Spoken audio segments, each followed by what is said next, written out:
नाले वाली चुड़ैल। मीनापुर गांव के जंगल के पास गंदा नाला बह रहा था। उस नाले में गांव के सभी लोग आते और कूड़ा डालकर चले जाते। ऐसे ही एक दिन भोला दारू पीकर मस्त मगन होकर गाना गाते हुए चल रहा था। आज फिर पीने की तमन्ना है, आज फिर मरने का इरादा है, और पीने के साथ साथ बिरयानी खाने का भी इरादा है। भोला दारू की बोतल उस नाले में फेंक देता है। उसके बाद भोला को एक भयानक आवाज आती है। भोला, भोला, तुम कहाँ जा रहे हो? हम कौन है रे? हाँ? कौन हमका आवाज लगा रहा है? सामने तो आ जरा, हम ओके बोटी बोटी करके मनुष्य बिरयानी बनाकर खा जाए।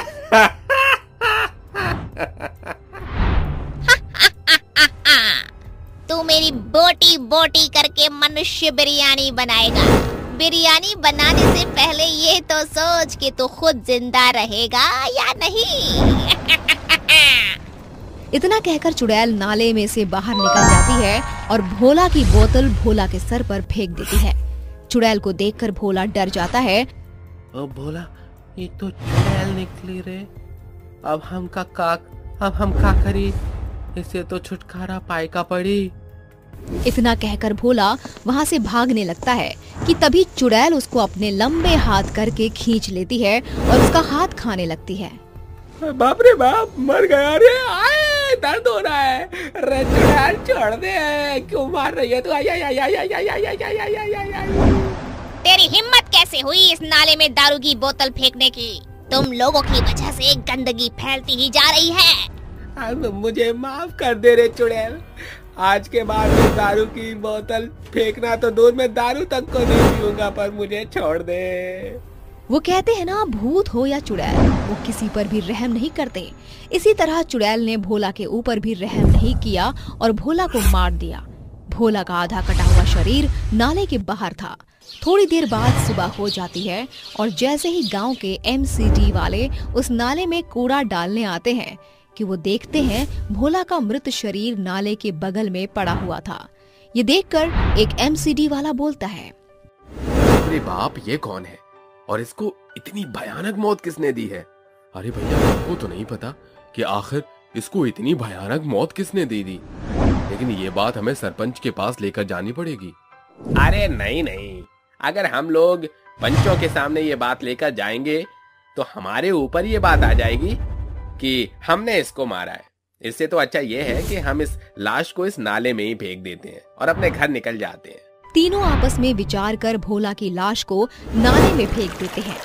थोड़ी देर बाद रात हो जाती है और एक बार फिर चुड़ैल एक आदमी को ऐसे ही मार देती है और अगली सुबह एक और लाश नाले के पास पड़ी होती है। ये सब देखकर MCD वाला बोलता है, भैया, एक और लाश। अब तो हमें इस बात को पंचों के सामने रखना ही होगा, क्योंकि अब गांव में मौतें होती जा रही हैं। इतना कहकर वो MCD वाले सरपंच के पास पहुंच जाते हैं और ये सारी घटना सरपंच को बता देते हैं। ये घटना सुनने के बाद सरपंच बोलता है, अगर ऐसा है तो हम रात के समय उस नाले के पास जाएंगे और देखेंगे कि आखिर कौन लोगों को मार रहा है। उसके बाद रात को सरपंच और कुछ गांव वाले गंदे नाले के पास चले जाते हैं और पेड़ के पीछे छुपकर वहां देखने लगते हैं। लेकिन वहां पर कोई भी नजर नहीं आता कि तभी वहां से एक आदमी गुजर रहा था और उसके हाथ में चिप्स का पैकेट था। उसके बाद जैसे ही वो आदमी चिप्स का पैकेट उस नाले में फेंकता है कि तभी उसमें से एक चुड़ैल आती है और उसको भयानक मौत दे देती है। उसके बाद चुड़ैल उसके मृत शरीर को खाने लगती है।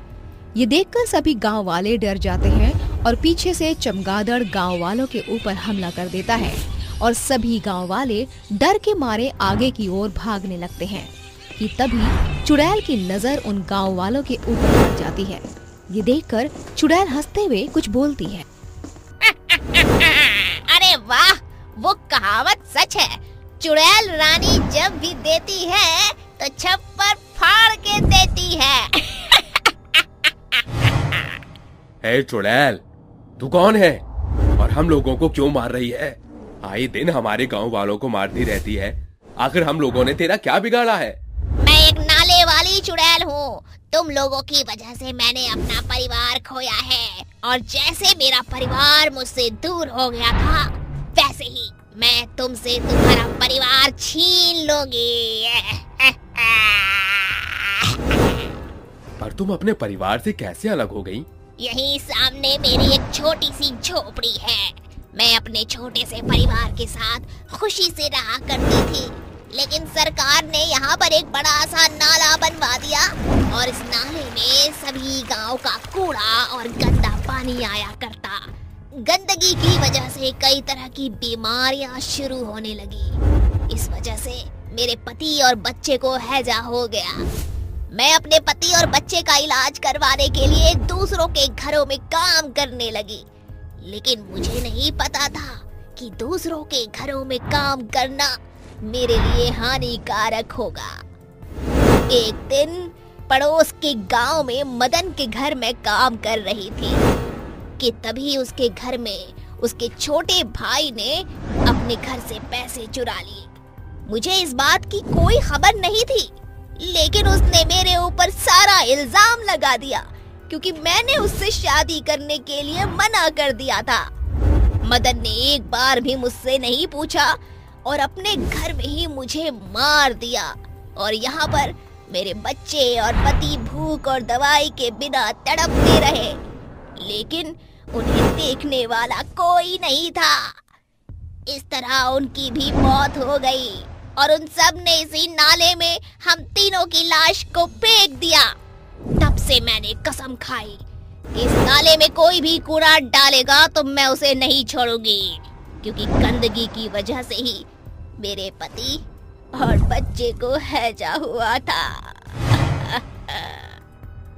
हम मानते हैं तुम्हारे साथ गलत हुआ है, लेकिन ये एक नाला पॉइंट है। सभी नाले इस नाले से जुड़े हुए हैं।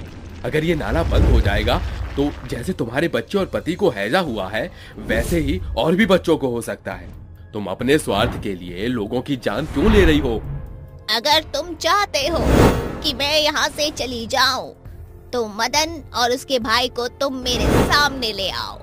मैं उसे मारकर यहाँ से चुपचाप चली जाऊंगी। ये मेरा वादा है तुम सभी गांव वालों से। पर चुड़ैल दीदी, ये लोग हमें कहाँ मिलेंगे? इस जंगल के आखिरी में एक बड़ा सा घर पड़ता है, बस वहीं पर है वो लोग। चुड़ैल की ये बात सुनकर सभी गांव वाले सरपंच के साथ उसके घर जाते हैं और मदन और उसके भाई को चुड़ैल के सामने ले आते हैं, जिसके बाद चुड़ैल उन दोनों को मारकर खा जाती है। उस नाले में विलीन हो जाती है। का समय था, चारों तरफ सन्नाटा था। गांव के सभी लोग अपने घरों में सो रहे थे कि तभी एक भयानक चुड़ैल जंगल की तरफ से चलते हुए गांव में आ रही थी। वो चुड़ैल बहुत ही भूखी थी और अपना शिकार ढूंढ रही थी। उसे जो भी मिलता है वो उसे खा जाती है। रास्ते में उसे कुछ भेड़ बकरी दिखाई दी, जिसके बाद वो उन्हें उठाकर सीधा निकल गई। बहुत भूख लगी है, सब कुछ खा जाऊंगी जो मिलेगा, कुछ नहीं छोड़ूंगी, सब मेरे पेट में जाएगा। उसी समय गांव का एक आदमी जिसका नाम बलराम था, वो अपनी पत्नी मीनाक्षी के साथ सो रहा था कि तभी उसके पेट में दर्द होने लगा। हे भगवान, ये क्या, मेरे तो पेट में दर्द हो रहा है। अब अगर संडास के लिए नहीं गया तो सुबह तक बुरा हाल हो जाएगा। ये सोचकर बलराम एक डिब्बे में पानी भर लेता है और जंगल की तरफ जाने लगता है। वहीं दूसरी तरफ चुड़ैल भूखी प्यासी यहाँ वहाँ अपना शिकार ढूंढ रही थी। तभी उसकी नजर बलराम पर पड़ती है। अरे वाह, क्या बात है, शिकार खुद मेरी तरफ बढ़ता आ रहा है। जैसे ही बलराम पानी का डिब्बा नीचे रखता है, चुड़ैल उसे दबोच लेती है और उसका हाथ पकड़कर खाने लगती है। बलराम चिल्लाते हुए रोने लगता है। अरे अरे छोड़ दो मुझे चुड़ैल, मुझे छोड़ दो। बाप रे बाप, मेरा हाथ छोड़, ये मुझे नहीं छोड़ेगी। खा जाऊंगी तुझे, पूरा खा जाऊंगी, थोड़ा सा भी नहीं छोड़ूंगी। इतना कहते ही चुड़ैल उसे पूरा निगल जाती है, जिसके बाद चुड़ैल गायब हो जाती है। अगले दिन बलराम की पत्नी मीनाक्षी अपने पति बलराम को पूरे गांव में ढूंढती है। अरे काकी, क्या आपने मेरे पति बलराम को देखा है? पता नहीं सुबह से कहाँ गायब हैं, कहीं मिल ही नहीं रहे। नहीं बिटिया, मैंने बलराम को नहीं देखा। उस दिन के बाद से धीरे धीरे गांव के कई लोग गायब हो जाते हैं, जिसके बाद गांव वालों को कुछ समझ नहीं आता। एक दिन गांव का मुखिया पंचायत में अपनी बात रखता है। आखिर ऐसा कैसे हो सकता है? गांव के लोग धीरे धीरे अपने आप ही गायब होते जा रहे हैं। अगर हमने सही समय पर इस बात का पता नहीं लगाया तो पता नहीं क्या होगा। मुखिया जी, मेरी 8 साल की बिटिया भी घर से गायब है, कहीं नहीं मिल रही। अब हम क्या करें? शायद मैंने कल रात को तुम्हारी बेटी को जंगल की तरफ जाते हुए देखा था, लेकिन मेरी बहुत तबीयत खराब थी, इसलिए मैं उसके पीछे ना जा सकी। मुझे लगा कि रात के समय तुम्हारी बिटिया को संडास आया होगा, इसलिए वह जंगल की तरफ जा रही होगी। लगता है ये सब जंगल से ही हो रहा है। हमें इस बात का पता लगाना होगा। आज रात सभी लोग चौकन्ने रहना और कोई भी संडास करने घर से बाहर मत निकलना। सभी लोग मुखिया की बात मान लेते हैं और रात के समय कोई भी घर से बाहर नहीं निकलता। वहीं दूसरी तरफ वो लोग अपने अपने घर के बाहर कुछ जानवरों को बांध देते हैं और सभी घर के अंदर रहकर जानवरों के ऊपर कड़ी से कड़ी निगरानी रखते हैं। तभी आधी रात के समय जंगल से एक भयानक चुड़ैल गांव की तरफ आने लगती है।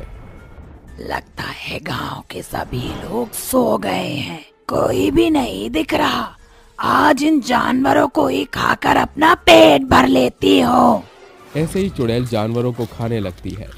तभी गांव के सभी लोग इकट्ठा हो जाते हैं और चुड़ैल को घेर लेते हैं, जिसके बाद गांव के सभी लोग पत्थर उठाकर चुड़ैल को मारने लगते हैं। ये क्या कर रहे हो तुम लोग? छोड़ दो मुझे, जाने दो। मुझे पत्थर क्यों मार रहे हो तुम लोग? बता चुड़ैल, कहाँ है मेरी पत्नी? तूने मेरी पत्नी को कहाँ छुपाया है? मेरे पति बलराम भी नहीं मिल रहे हैं, तूने ही मेरे पति को खाया होगा। चुड़ैल कहीं की, तुझे शर्म नहीं आती इंसानों को खाकर?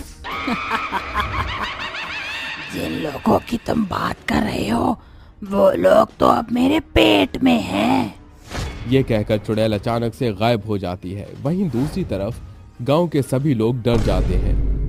मैं अब इस गांव में एक पल भी नहीं रुक सकता। मैं तो आज ही अपना बोरिया बिस्तर बांधकर शहर जा रहा हूँ। अगर यहाँ रहा तो इस चुड़ैल के हाथों मारा जाऊंगा। ये चुड़ैल तो बार बार गायब हो जाती है, हम इसे नहीं मार सकते। हाँ हाँ बिल्कुल, हम भी गांव को छोड़कर जा रहे हैं।